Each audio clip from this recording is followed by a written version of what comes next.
재배 관리 기술 본격적으로 이제 말씀드려 보겠습니다. 예. 앞에도 뭐 쭉 그 말씀드렸지만 이제 그 작경을 포인트를 보면은 특히 그 육묘에 관련돼 잠깐 말씀드릴게요. 이제 촉성 재배 같은 경우에는 보통 50일에서 60일 번잡이 연립 정도 개화가 1, 2, 한두 개 정도 꽃이 피었을 때 아까도 잠깐 말씀드렸지만은 이미 꽃이 핀 상태에서 재배를 하게 되면은 그 세력 조절이라든가 앞으로 토마토를 재배하는데 그 여러 가지 면으로 이제 굉장히 그 효과를 많이 볼 수 있습니다. 반촉성 재배는 남부나 중부 지역에 하는데 요 육묘일수가 중요합니다. 65일, 75일입니다. 요거는 왜 그러냐면은 그 육묘 시기도 저온기고 또 재배 기간도 저온기입니다. 저온기라서 조금 이제 아무래도 온도가 낮기 때문에 육묘 기간이 좀 길어지는 경향인데 이 정도 그 나이가 먹은 묘를 심어야만이 이제 가장 이상적인 그 재배를 할 수 있습니다. 또 거꾸로 이제 억제 재배 같은 경우에는 오히려 이제 30일, 50일입니다. 이거는 개화 피기 전에 해야 됩니다. 왜 그러냐면은 그 토마토를 재배하는 시기가 가장 온도가 높은 시기라요. 온도가 높은 시기이기 때문에 너무 그 꽃을 피워가지고 빨리 그 성장을 시키면은 나중에 이제 가업업무라든가 어떤 이 너무 성장이 빨라가지고 문제가 되는 경우가 있던데 오히려 심어가지고 약간 이제 생장을 억제시키는 그런 방법으로 재배하는 게 좋기 때문에 개화 직전에 이제 재배하는 게 좋을 것 같습니다. 예. 그리고 이제 그 최근에는 뭐 우리가 이제 시설 자체가 고정되어 있고 움직이지를 못하기 때문에 연작 장애라든가 염료 직접이란 문제 이런 문제들이 굉장히 많이 그 문제가 되고 있어요. 또 공간 속에 오랫동안 같은 작물을 재배하다 보니까 병도 마찬가지고 병이라든가 또 뭐 바이러스 이런 것들이 이제 항상 그 공간 속에 만연해 있기 때문에 지금은 이제 어떤 작물도 할 것 없이 대부분 이제 접목을 합니다.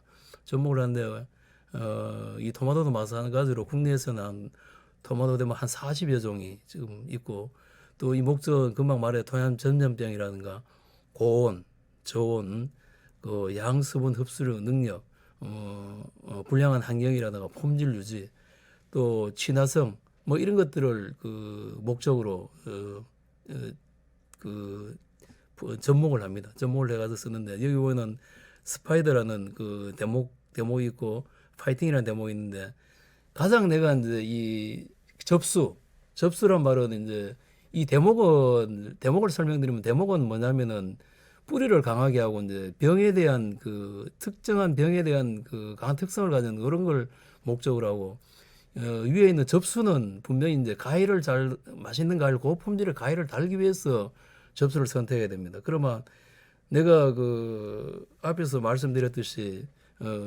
어디다 내가 판매할 것이며 어떤 목적으로 판매할 것이며 또 언제쯤 판매할 것이며 이런 걸 감안했을 때 여기다 이제 그 우리나라에서 가장 일본 품종인데 이 도테라인 다이아라는 품종을 이제 만약에 붙인다면은 이 과일은 그 생식용으로 굉장히 맛있습니다. 뭐 그래서 이런 어떤 품종을 선택할 때 위에 붙이는 그 접수를 선택할 때 어떻게 썼냐 대목도 중요하지만 그 접수도 굉장히 중요합니다. 그래서 이런 부분도 내가 직접 뭐 요즘 같은 경우는 그렇잖아요. 뭐 내가 직접 뭐 묘목을 직접 기르지는 않잖아, 그죠? 기르지는 않기 때문에 만약에 이제 그 육묘장에다가 나는 이런 품종을 해달라. 뭐 내 밭에는 몇 년간 하다 보니까 그 연작 장애도 있고 뭐 이런 병도 있고 저런 병도 있겠는데 이런 어떤 강한 대목을 해달라. 뭐 이런 그 주문이 필요합니다. 그래서 오늘 제 그 강의를 듣는다면 그걸 한번 그 충분히 검토해 가지고 하는 것도 좋다고 생각합니다. 여기 보면은 이제 그 대목마다 이제 특성이 있어, 그죠? 여기 보면은 스페셜 파킹 파이팅 스파이더 이렇게 이제 보면은 여기 이제 그 내가 이제 항으로 뿌리 썩은 병 해놨지만은 우리 그 종자복리에는 FR, 시드름병에는 F1, F2, 반신 유조병에는 V, 뭐 분마름병에는 F, 선충인 N이라는 이렇게 또 안 그러면 이제 그 토마토 그 이제 TMV 바이러스의 성질이라는 뭐 TM2, TM1 이런 식으로 이제 표시가 되어 있습니다. 이런 걸 다음에 상위원에 안 그러면 주변에 장애나 이런 병들이 많았다고 생각되면은 분명히 이제 품종을 선택할 때, 대목을 선택할 때 충분히 검토해서 감안하셔가지고 선택을 하셔야 된다는 겁니다. 요 내가 안 그래도 봉지 해놨습니다. 그래 보면 여기 보면은 봉제 내병성 BV 뭐 J3, F1, F2, N 뭐 이런 식으로 이제 쭉 되어 있는데 뭐 청고병, 반신이조, 시드름병, 건부병, 선충, 품마린병 이렇게 이제 표시가 되어 있습니다. 표시가 되어 있기 때문에 이걸 분명히 충분히 확인하시고 해야 된다는 걸 말씀드립니다. 육묘 관리입니다. 토마토는 보면은 거의 육묘 시기에 하분화 형성이 다 돼요. 하분화 형성이 다 된다. 이 말은 뭐 말이냐. 이미 하면 이 토마토 모종은 꽃을 몇 개 달고 열매를 몇 개 달고 몇 하방을 피우고 하는 결정이 다 됩니다. 심지어는 이제 이 하방 결정이 적어도 이제 사하방까지는 이미 이제 모종 단계에서 다 결정돼요. 그래서 육묘 관리가 굉장히 중요합니다. 그런데 보통 우리 농가들 걸쳐 이제 육묘 공장에 내가 뭐 잘하는 육묘에 이야기 해놨다 해가지고 육묘 공장만 믿고 잘 살피지 않는 경우가 있어요. 저는 그래 늘 그래요. 특히 최근에는 뭐 올해 같은 경우는 비가 많이 왔지만은 병이 많은 해, 충이 많은 해가 있어요. 올해 같이 이제 비가 많이 오는 해는 병이 많은 해입니다. 그렇지만 충이 많은 해가 있어요. 이 토마토나 가지가 채소, 외과 바깥 채소 같은 경우는 어떤 경향이 있냐면은 충이 많은 해는 바이러스가 많은 해, 바이러스가요. 왜 그러냐면 진딧물이라든가 온실가루이, 담배가루이 같은 경우에는 충이 옮기거든요. 그죠? 전염을 시키거든요. 그래서 저는 늘 그런 이야기를 합니다. 만약에 육묘의 모종을 주문해 놨으면은 꼭 가셔가지고 수시로 확인하셔가지고 정말 그 집에 정말 충방제는 잘하는지 약방제는 잘하는지 뭐 어릴 때 뭐 어떤 약을 치든 관계 없습니다. 뭐 잔류성에 큰 문제가 없기 때문에 충분히 보고 또 확인하고 또 물어보고 해서 가져왔을 때 우량묘가 되기 때문에 이 관리에 굉장히 이 신경을 써야 됩니다. 내가 직접 재배한다 해가지고 그냥 가만히 갖다 준대로 하면은 나의 피해는 고스란히 그분들이 과연 물러줄까요? 그렇지 않기 때문에 이거는 일단 내 밭에 심은 후에는 그때는 내가 책임져야 됩니다. 그래서 충분히 이 확인하고 하시는 게 좋을 것 같고 또 육묘일수도 마찬가지로 충분히 확인해서 이게 정말 육묘일수 맞는 건지 약간 어리면은 괜찮은데 특히 노화묘 같은 경우에는 나중에 갖다 놓으면 사람이 굉장히 늦어요. 그래 되면 이제 사람이 늦으면 분명히 첫 꽃 오는 상태 또 후기에 1하방, 2하방, 3하방, 4하방, 5하방 갈 때 문제가 많습니다. 이제 플래그 트레이도 내가 이렇게 소개를 해놨는데 가장 좋은 게 50공입니다. 50공. 뭐 40공, 32공 있는데 오히려 32공 쪽으로 가면은 특히 억제 재배 같은 경우에는 오히려 역으로 이제 도장이나 이런 문제가 왜 그러냐면 공간이 넓기 때문에 아무리 그런 문제가 생길 수 있기 때문에 50공이 가장 지금까지는 가장 좋다라고 이렇게 뭐 진흥청이나 이런 연구기관에서 이제 밝히고 있습니다. 접목 방법은 뭐 핀접이나 합접, 호접 이런 접들이 있는데 우리나라는 가장 많이 하는 게 합접을 하고 있어요. 과거에는 일본에 개발한 핀접도 하고 있었는데 합접을 많이 하고 있습니다. 접목을 보면은 이제 뭐 장소는 당연히 뭐 깨끗하고 이런 환경에서 해야 되겠죠, 그죠?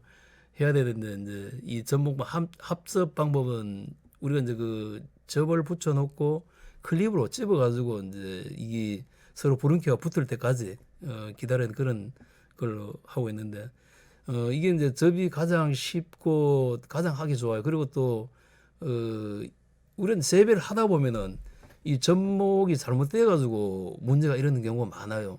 왜 그러냐면 이게 서로 부름켜들이 제대로 붙지 않고 뭐 약간 삐뚤어졌다든가 제대로 안 됐다가 하면은 이게 처음에는 이제 심어 놨을 잘 모르는데 열매를 달고 짐을 싣기 시작하면은 분명히 문제가 생깁니다. 왜 그러냐면은 그렇잖아요, 그죠? 분명히 서로 잘 붙어야 되는데 10개의 가디 붙어야 되는데 8개만 붙어 있으면 제대로 올라올 수가 없잖아요. 결국은 밑에서 물을 빨면서 비료를 빨아 올려야 정상적으로 생육을 할 수 있는데 그렇지 못하면은 그 분명히 문제가 생기죠. 그래서 접이 잘 된 것도 이제 살펴볼 필요가 있습니다. 그래서 이제 이 또 육묘 관리 시에 가장 문제가 되는 게 특히 비료 같은 경우에는 인산 결핍입니다. 인산은 과일의 그 씨방을 형성하는 데 큰 역할을 하지만 어릴 때는 오히려 그 뿌리 발달에 큰 역할을 합니다. 또 카리 같은 경우에는 카리는 우리가 이제 사람으로 말하자면은 어떤 그 이 외부에 이제 껍질을 형성하는 그런 피부 조직을 만드는 거 한다면은 식물에서는 이게 그 연맥이라든 이런 부분에 이제 제대로 형성이 안 되는 그런 걸 볼 수 있기 때문에 특히 이럴 때 결핍되는 걸 분명히 그 살펴볼 필요가 있습니다.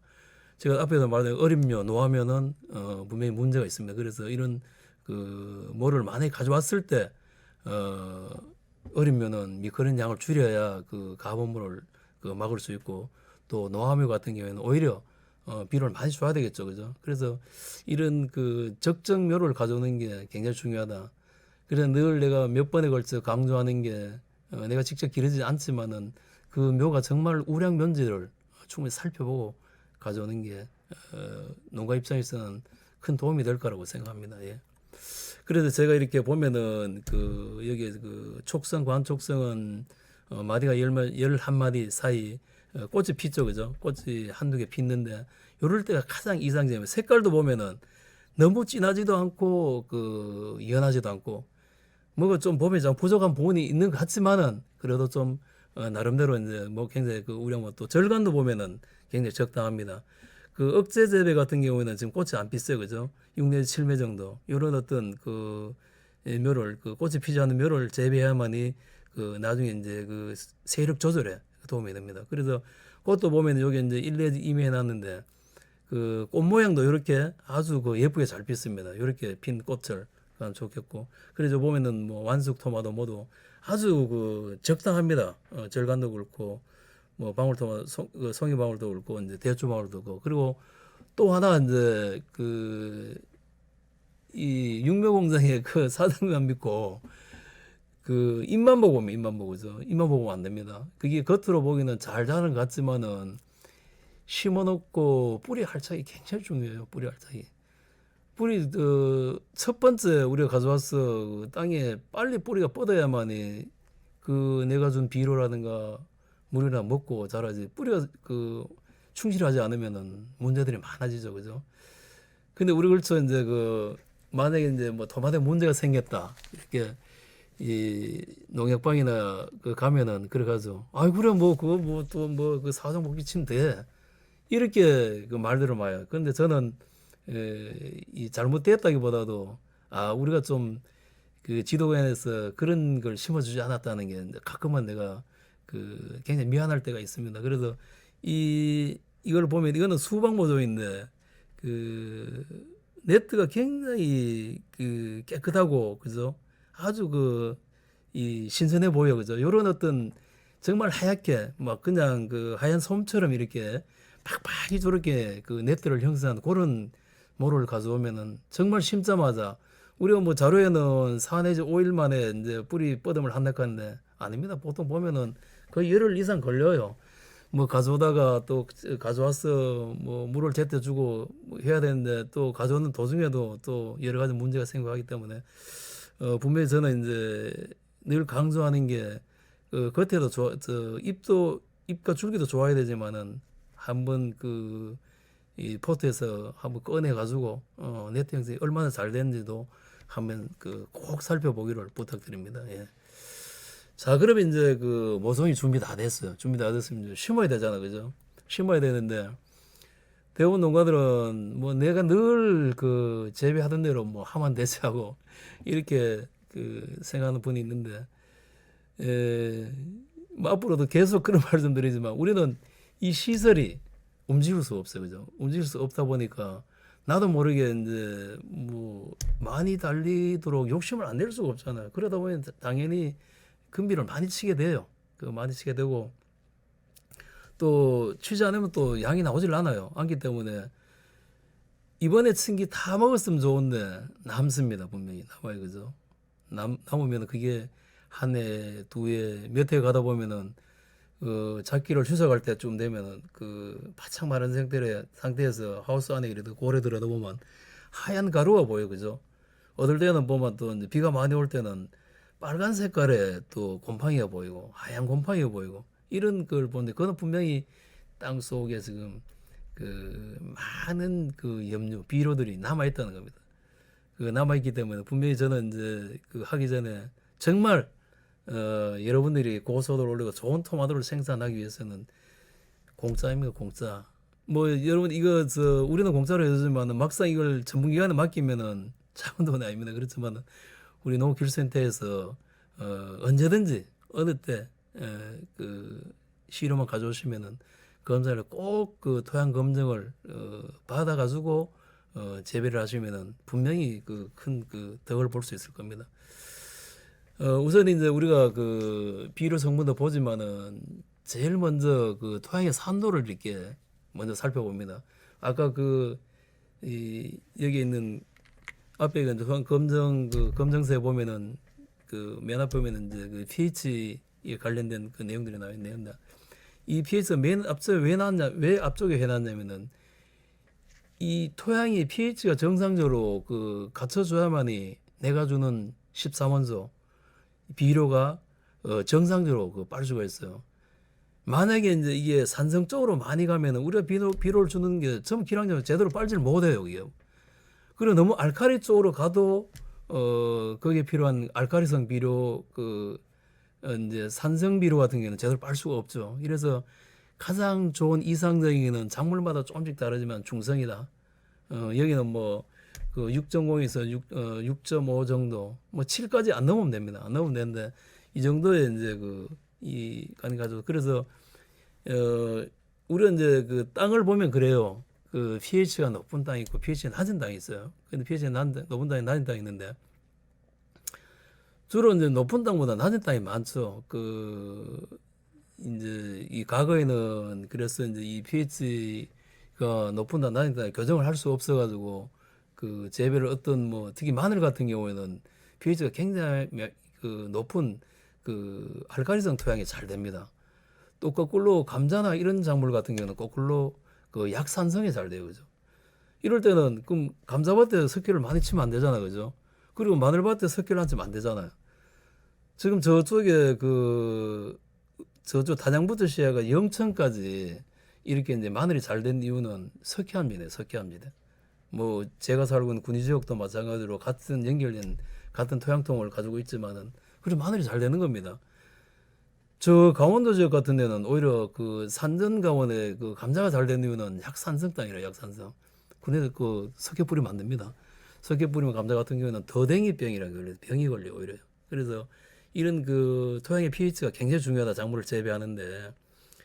그래서 제가 이제 약간 소개를 해놨으면서 pH가 높을 때는 유황을 쳐라 이렇게 말씀드리고 싶어요. 유황은 이게 산성을 띠는 그런 성질을 가지고 있어. 그래서 뭐 소요량은 시향토에 130kg, 사질토에 40kg 해놨는데 이것도 분명히 검사하고 해요. 검사하고죠. pH 정도에 따라 다 다릅니다. 그래 다르기 때문에 분명히 이것도 이제 검사해서 유황이나 질산을 처리하면 됩니다. 되고 pH가 낮을 때는 오히려 우리 석회를 넣죠. 뭐 지금 우리나라 땅 같은 경우는 노년기 지형이다 보니까 pH가 높은 땅보다는 pH가 낮은 땅이 많아요. 그래서 우리가 이제 석회를 많이 권장하고 있죠. 그래서 분명히 pH에 따라 가지고 석회 추천량이 있기 때문에 꼭 이 토양 검증을 해서 해달라는 그런 부탁의 말씀을 드립니다. 이런 경우에서 이제 나무나 이런 걸 재배해 놓고 그러면 석회를 넣으면은 석회가 독성이 있어가지고 장애를 입잖나 이런 이야기를 하시는데 맞아요, 그럴 수 있어요. 그래서 이제 다양하게 만들어 놨잖아요. 생석회는 말 그대로 생석회 독성이 있습니다. 휴민트 원료인데 그죠? 그리고 이제 소석회는 소석회. 이 소석회면 생석회에다 물을 가하면 소성이 돼요, 소성이요. 소성이 된단 말은 이미 가스가 나라고 열이 없어졌어요. 그럼 괜찮습니다. 약간의 독성 남아있죠. 그래서 요즘은 어떻게 내냐면 거기다가 이제 그 석회만 주기가 그러니까 또 마그네슘을 집어넣은 고토 석회로 또 나와요, 그죠? 요즘은 석회 다양하게 나옵니다. 뭐 그렇기 때문에 여러 가지 석회들이 있기 때문에 그 석회에 대한 어떤 겁을 낼 필요는 없습니다. 그럴 땐 오셔가지고 내가 어떤 밭을 가지고 있는데 어떤 상황인데 어떻게 어떤 석회를 치면 좋겠나라고 저희도 오십시오. 오시면 내가 얼마든지 그 질문에 대한 그 답을 해드릴 테니까 또 급하게 이제 지금 그 작물을 재배해 놨는데 석회가 부족해요. 그럼 석회를 녹여가지고 그 액비처럼 줄 수도 있어요. 그래서 뭐 다양한 방법이 있기 때문에 꼭 그 검정을 내서 그 pH 교정을 할 필요가 있다. 그런데 이제 그 우리가 제가 앞에서도 계속 그 염류 직접이란 말, 그 염류가 쌓인다는 말을 계속 드렸어요, 그죠? 맞는데 우리나라 그 시설 면적의 93,500헥타르 중에 55%가 지금 그 굉장히 그 땅이 병들어 있다.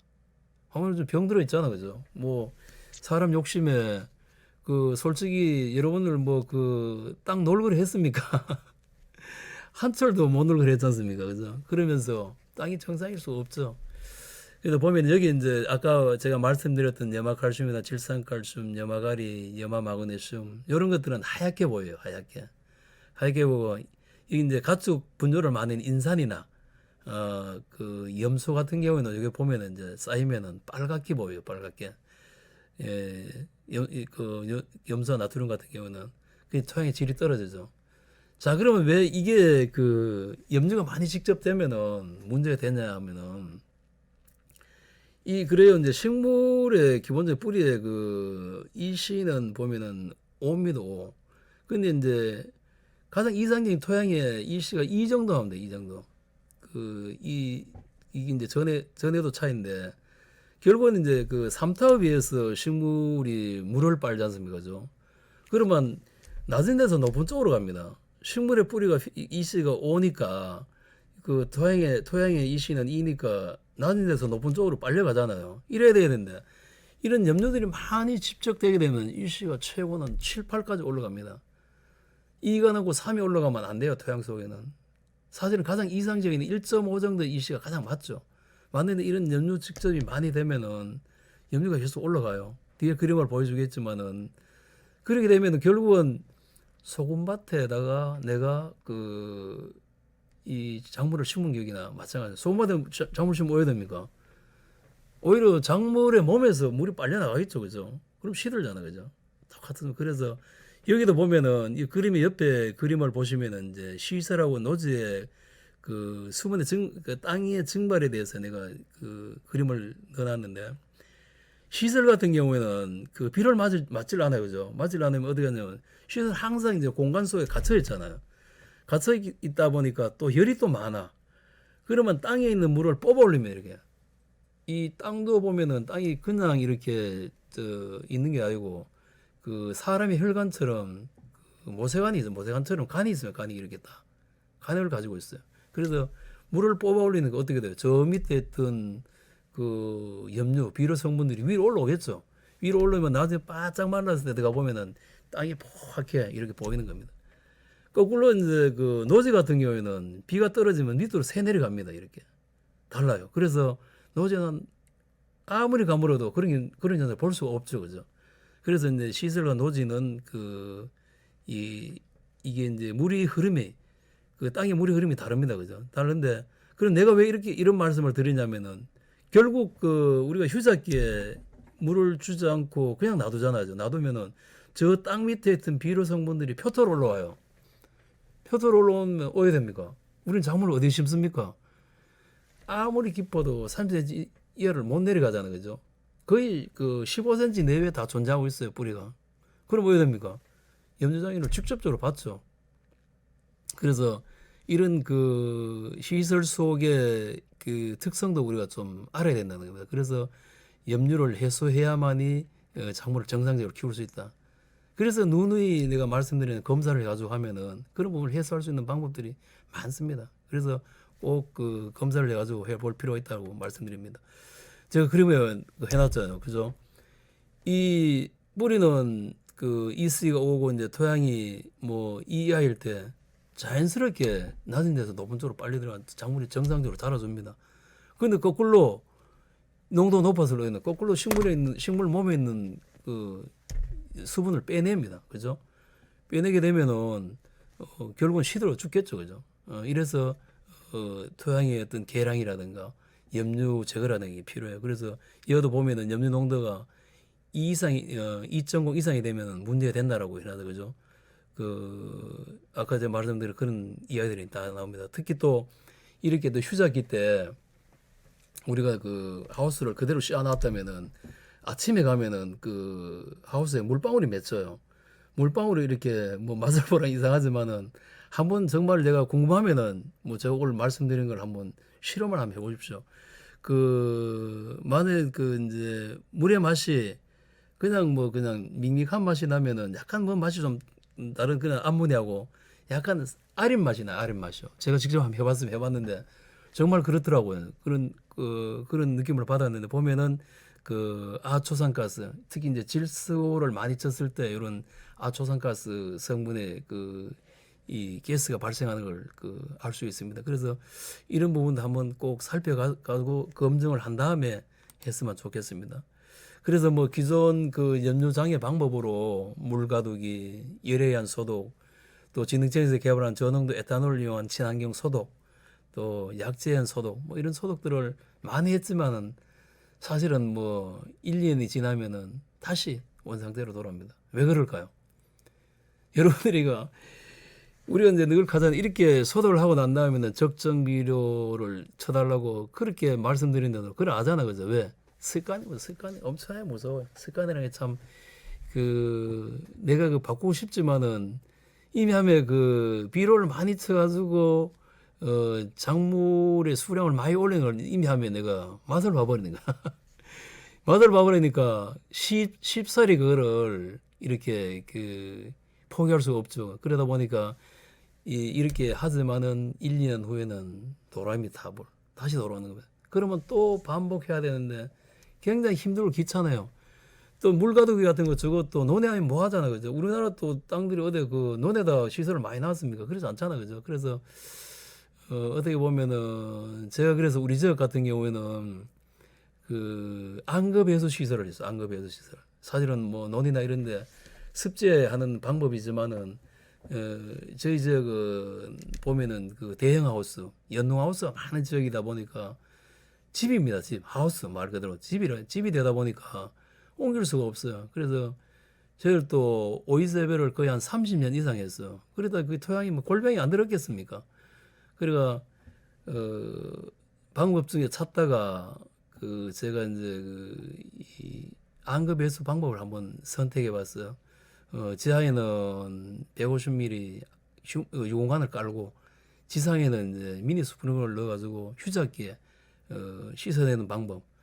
굉장히 효과는 좋았지만은 시설비라든가 또 농가가 또 관리하는데 또 여러 가지 또 문제가 있어가 지금은 뭐 지상에서 돌리진 않지만은 그로 인해 가지고 이제 과거에는 또 농토양 같은데 이제 오이 재배할 때는 정말 물을 주고 난 다음에 장을 심고 오이를 땄는데 뭐 그런 부분 해결했어요. 그래서 만약에 이제 다른 지역에도 한번 강의를 보신다면은 만약에 이제 대형 하우스나 연농 하우스에 그런 안급해수 시설로 물 가두기 저거는 물로 빼내는 씻어내는 방법은 괜찮은 방법입니다. 그런데 다른 방법들은 제가 해봤는데 큰 효과가 없어. 여기 빠진 게 하나 있는데 밀귤 소독도 해봤는데 한 2년은 잘 가더라고요. 가는데 그것도 썩 큰 효과를 보지 못했습니다. 그래서 오늘 제가 이제 소개할 거는 우리 진흥제에서 개발한 킬레이트제 활용 방안입니다. 이 킬레이트제 활용 방안은 토양속에 분명히 염류가 많아요. 많지만은 지금까지는 그거를 이제 씻어내고 어떻게든지 없애려고 우리가 계속 노력을 했습니다. 그러다 보니까 비용은 비용대로 들었지만은 늘 한계에 부딪히는 게 뭐냐면은 얼마 안 가서 또 다시 돌아온다는 거죠. 그죠? 상황이.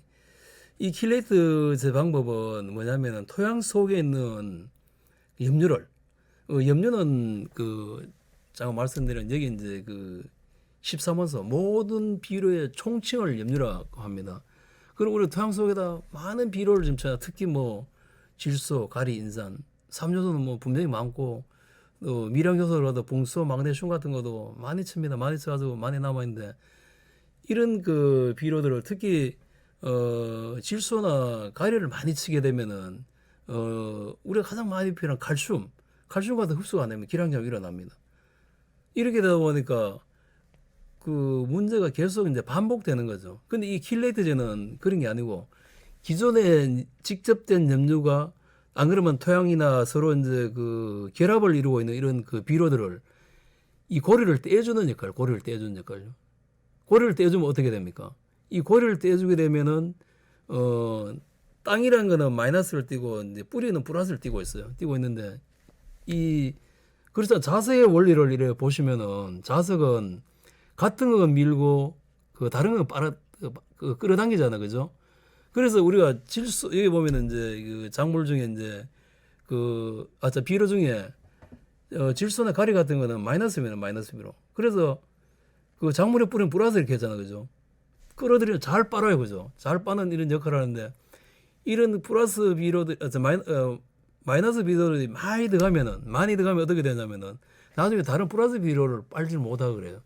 이런 걸 떼줘가지고 들어갈 수 있도록 그런 역할을 해주는 게 킬레이트제예요. 그러면 결론적으로 뭐냐면은 우리가 이제 그 기존에 줬던 그 직접된 염료를 활용해서 그 비료를 이용한다는 거죠. 역으로 다시 말하면은 내가 토양 검정을 해가지고 비료를 뭐 그 요소를 10kg를 줘야 되는데 만약에 이 킬레이트제를 쓴다면은 비료량을 반으로 줄 수 있고 또 기간이 더 지나가지고 점점 가면 갈수록 비료량을 최소량으로 원래 비료대로 최소량을 주더라도 작물이 되는 그런 어떤 그 특성을 볼 수 있습니다, 이게. 그래서 뭐 그 많은 데서 하고 있지만 저희들이 이걸 한번 지금도 이제 아직까지 시범 사업을 하고 있는데 굉장히 큰 효과를 보고 있습니다. 보고 있고 저는 뭐 이걸 꼭 특히 가치를 많이 하는 지역에는 꼭 권하고 싶고 또 연작 장애가 많은 쪽에도 한번 해봤으면 좋겠다는 그런 생각을 뭐 적극 권장합니다. 예. 특히 여기 보면은 제가 인산 60%까지 흡수할 수 있다. 이 말을 왜 내가 이렇게 빨간 걸로 이렇게 강하게 표시를 해놨냐면은 이게 강하게 표시해 놨냐면은 이 토양 중에 인산이 가장 불용화가 많이 됩니다. 인산이란 비료가. 토양이 결합되면은 불용화란 말은 뭔 말이냐면은 인산이 땅에 많지만은 활용을 할 수가 없다는 거죠. 활용을 못 합니다. 그럼 인산 같은 경우에는 활용을 못 하면 그럼 인산이 나중에 기존에 땅이 있는데도 빨지 못하면 오염단 말으로 인산이 많음에도 불구하고 인산을 쳐야 됩니다. 이런 그 악순환이 계속 반복된다는 거죠. 근데 이 인산은 씻어내지 않으면 나가질 않아요, 또. 그죠? 그래서 이 킬레이트제를 처리한다면은, 분명히 이런 부분에 굉장히 큰 도움을, 저희들도 지금 이제 도움을 많이 받고 있고 또 현재 저희 3년째 지금 시험 사업을 하고 있는데 분명히 큰 효과를 보고 있습니다. 보고 있기 때문에 꼭 이건 한번 권하고 싶습니다. 그래서 지금 여기 보면은 킬레이트제가 지금 여기 그러면 이제 가루로 돼 있는데 요걸 사실은 뭐 농가에서 처음에는 저희들도 시작할 때 이거를 이제 양잿물 수화나 나트륨 이제 나트륨 녹여가지고 이렇게 열을 가해 녹여가지고 썼는데 너무 위험하고 불편하고 해가지고 저희들은 이걸 액상으로 만들었습니다. 만약에 이걸 강의를 보신다면은 저희한테 연락하시면은 제가 한번 적극적으로 뭐 처리 방법이라든가 그런 부분에서 한번 충분히 제가 상담을 해드리도록 하겠습니다. 이 킬레이트제는 주로 이제 활용은 어떻게 하냐면은 EC가 2.0 이상이 되는 농가. 여기 보면 염료 정도에 따라 가지고 이제 제가 아까 비료를 적기 쳐도 된다라고 이렇게 말씀드렸잖아요. 그죠? 보면은 킬레이트제를 처리하면서 2에서 5 사이는 농가 간행비료 3분의 2 정도, 5에서 7 사이면 2분의 1, 10까지는 3분의 1만 사용합니다. 결국은 킬레이트제만 처리해도 작물을 재배에는 문제가 없다는 거죠. 그죠? 이 결론은. 그래서 이만큼 효과가 있고, 이거는 제 신의회가 이야기하는 게 아니고, 진흥세에서 충분히 연구 결과에 의해서 만들어진 내용입니다. 이 그림도 진흥세에서 가져온 자료고요. 예. 그래서 이 진행된 자료 중에 하나가 이게 다른 지역 세종시에서 한 걸 보면은 여기는 뭐 처음 그 한거래가 큰 변화는 없었지만 분명히 킬레이트 처리를 함으로 인해 가지고 특히 여기 보면 인삼 같은 경우에도 거의 150 정도, 150 넘네 그죠? 100 정도, 100 정도 줄었네요 그죠? 이거는 굉장히 엄청난 겁니다. 이게 그 물론 시세는 이 정도 줄지 않는데 줄었다는 걸 보면은 분명히 킬레이트제는 그 가치가 굉장히 쓰게 되면은 효과가 높다라고 이제 말씀드리겠습니다.